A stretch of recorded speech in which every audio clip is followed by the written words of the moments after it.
रात्रीची ट्रेन पकडून मी चालली आहे फिरायला. तर हॅलो गायज, मी आहे वैष्णवी आणि मी चालली आहे आपल्या कोकणात. तर हा आहे आपला डे 1 ऑफ हॅप्पी कोकण. रात्रीची मडगाव एक्सप्रेस पकडून सकाळी आम्ही पोहोचलो रत्नागिरीला, म्हणजेच आपलं Konkan railway Ratnagiri.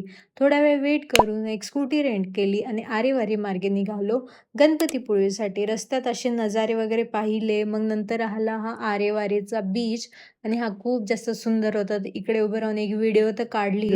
Room check in केलं, रेडी झालो आणि थेट निघालो गणपतीपुळेच्या मंदिरात.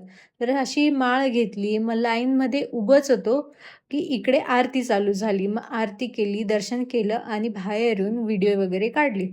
मग इकडून निघालो जेवायला. तर ही चिकन थाळी आणि प्रॉन्स फ्राय खाऊन 1 ते 4 मस्त झोप काढून संध्याकाळी आम्ही निघालो बीचेस बघायला. तर सगळ्यात आधी आम्ही बघितला हा सुंदर, स्वच्छ, खूप छान नेवरे बीच. तर हा बीच खूप जास्त स्वच्छ होता आणि खूप जास्त पीसफुल पण होता.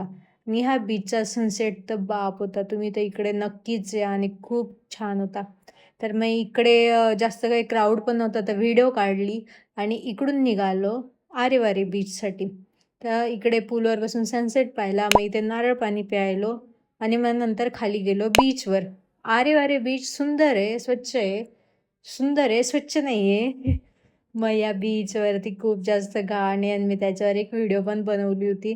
माझं मनोगत व्यक्त केलं होतं, ती मी करेल एकदा पोस्ट. बीच समोरच्याच रेस्टॉरंटमध्ये आम्ही कॉफी प्यायला गेलो होतो आणि खूप सुंदर होतं. मग रात्री अंधारात असं घाबरत घाबरत आम्ही वापस निघालो गणपतीपुळेसाठी. मग पोचलो गणपतीपुळेच्या बीचवरती आणि मग इकडे खूप वेळ बसलो. मग इथे एक व्हिडिओ पण बनवली होती, जी की मी स्टोरीला पण पोस्ट केली होती.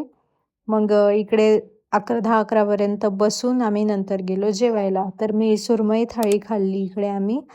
मग असा खूप मोठा डे 1 संपला आणि मग डे 2 बघण्यासाठी तुम्ही परत या.